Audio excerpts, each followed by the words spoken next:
আমার তো বয়স 50 বছর হয়ে গেল। আমি ছোটবেলা থেকে শুনছি ঘাটালে মাস্টার প্ল্যান হবে, মাস্টার প্ল্যান বামফ্রন্টের আমলেও দেখেছি মাস্টার প্ল্যান হবে বলে রাজ্য কেন্দ্র হচ্ছে ওদের হচ্ছে খাওয়া খাই, এ বলছে ও টাকা দেয়নি, এ বলছে ও টাকা দেয়নি, কিন্তু আমাদের ঘাটালবাসী দুর্দশা শেষ নেই। ঘাটালবাসী সেই যেই তিমিরেই রয়ে গেছে। আমরা চাই আমাদের মুখ্যমন্ত্রী মমতা ব্যানার্জি যে চিন্তা ভাবনা করেছে যে 27 সালের মধ্যে হচ্ছে আমরা হচ্ছে মাস্টার প্ল্যানের কাজটা কমপ্লিট করব, সেই জন্য আমি আমাদের দিদিকে ধন্যবাদ জানাচ্ছি। উনি অন্তত বলেছেন 27 সালের মধ্যে হচ্ছে মাস্টার প্ল্যানটা কমপ্লিট করবে। কিন্তু আমাদের দিদি এটাও বলেছে, মমতা দি, যে হচ্ছে যেখানে বস্তি এরিয়া আছে বা হচ্ছে নদীর গতিপথ, যেখানে হচ্ছে কোনো বস্তি কোনো ঘর বাড়ি আছে বা ছোট ছোট ঘর ঝুপড়ি ঘর আছে, সেগুলো যদি না করা যায় এই অন্তত গতিপথ নদীর গতিপথকে চেঞ্জ করে হলো অন্তত মাস্টার প্ল্যানটা হোক, আমার ঘাটালবাসী দুর্দশা অন্তত শেষ হোক। কারণ আমরা হচ্ছে সত্যি বলছি আমাদের এক মানুষ জল পেরিয়ে আমরা হচ্ছে খুব যন্ত্রণা ভোগ করছি। আমরা চাই সরকার অন্তত কেন্দ্রীয় সরকার বা রাজ্য সরকার দুজনের খেয়াখুয়ি না করে, এই ওকে দোষারোপ করছে মমতা দি, তাকে দোষারোপ করছে, বা কেন্দ্রীয় সরকার হচ্ছে রাজ্যকে দোষারোপ করছে। এই দোষারোপের মধ্যে আমরা যেতে চাইছি না। আমরা ঘাটালবাসী হিসাবে এবং আমরা হচ্ছে অন্তত চাই ঘাটাল মাস্টার প্ল্যানকে যে করে হোক রূপান্তরিত করুক। সামন্ত, আমি ঘাটালবাসী, ঘাটাল 2 নম্বর ওয়ার্ড পৌরসভার মধ্যে বসবাস করি। কিন্তু ঘাটাল পৌরসভার 17টা ওয়ার্ড হলেও 12টা ওয়ার্ডই বন্যা হয়, প্রতি বছরই হয়। এইটা আজ নতুন নয়, আমার 70-এর কাছাকাছি বয়স, 68 বছর বয়স হয়ে গেছে। জন্মের পর থেকে এই বন্যা দেখছি। এই বন্যার এই জল যন্ত্রণাটা এটা কখনই রোধ হবেনি আর হয়েও নি। যদিও যখন মুখ্যমন্ত্রী ছিল 1977 সালে মুখ্যমন্ত্রী হওয়ার পর 1983 সালে বলেছিল বন্যা নিয়ন্ত্রণ করবে এবং ঘাটালে মাস্টার প্ল্যান করে বন্যাটাকে রোধ করে দেবে।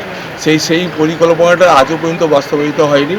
আর এখনকার দিনে তৃণমূল সরকার এসেছে, এই তৃণমূল সরকার এসেও এরা প্রথম দিকে এসেছে ঘাটাল মাস্টার প্ল্যান করবে, কিন্তু দেব প্রতিশ্রুতি দিয়ে গেছে ঘাটাল মাস্টার প্ল্যানের জন্য। কিন্তু বর্তমানে দিনে কোথায় হচ্ছে মাস্টার প্ল্যান হবে, কিন্তু এই জল যন্ত্রণা থেকে মুক্তি দেওয়ার জন্য যে প্রকৃত মাস্টার প্ল্যানটা দরকার, এইটা কিন্তু রূপায়ণ আজও পর্যন্ত হয়নি। মুখ্যমন্ত্রী আজকে বিধানসভায় বলেছে 2 থেকে 3 বছরের মধ্যে হবে। এখন ব্যাপারটা হচ্ছে কোথার কাজ, দুটোর মধ্যে তো অনেক ফারাক থাকে। দুটো জিনিস, একটা হচ্ছে কোথা দেওয়া আর একটা কোথা রাখা।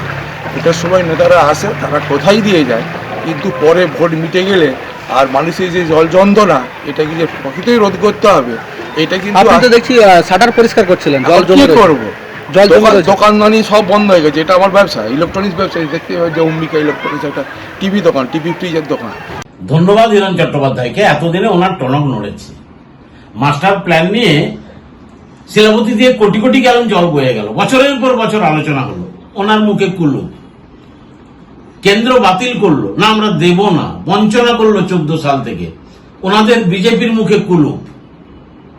দেব বারবার সংসদে চেষ্টা করলেন, রাজ্যের কাছে চেষ্টা করলেন, অভিষেক চেষ্টা করলেন, মুখ্যমন্ত্রী মমতা দীর্ঘদিন ধরে চেষ্টা করেছেন। অবশেষে বললেন রাজ্যকে কেন্দ্র বঞ্চনা করলেও আমি আমার সীমিত সামর্থ্য দিয়ে, মুখ্যমন্ত্রী বললেন আমরা মাস্টার প্ল্যান করব। সেই মতো এই 24 সালে স্যাংশন করলেন, 500 কোটি টাকা অর্থ বরাদ্দ করলেন, পরিকাঠামো শুরু হলো, দপ্তর মিটিং, দপ্তর আলোচনা, দপ্তর মাপযোগ সব কমপ্লিট করেছে। কাজগুলো শুরু হয়ে গেছে, কিছু কিছু কাজ। এতদিনে হিরণ চট্টোপাধ্যায়ের টনক নড়েছে। উনি প্রধানমন্ত্রীকে চিঠি দিচ্ছেন, কেন্দ্রীয় ইরিগেশন মিনিস্টারকে চিঠি দিয়েছেন। আচ্ছা, এটাকে নাটক না বলে অন্য কিছু বলা যায়? আমি একটা অনুরোধ করবো হিরণ বাবু, আপনাদের নিন্দা করছি না, কিছু মানুষ আছে যারা শুধুমাত্র নিজ মুখের দিকে করে চলে। একটু যদি বিজেপি নেতারা উপর দিকে মুখ করে রাজ্যটাকে দেখতে পান বা চান, কেন্দ্র কি করছে দেখতে চান বা পান, তাহলে আমার মনে হয় ভালো হবে। আপনাদের জন্য মানুষ কিন্তু উপহাস করছে, আমরা উপহাস করছি না, আমাদের মর্মবেদনা তোলা থাকলো।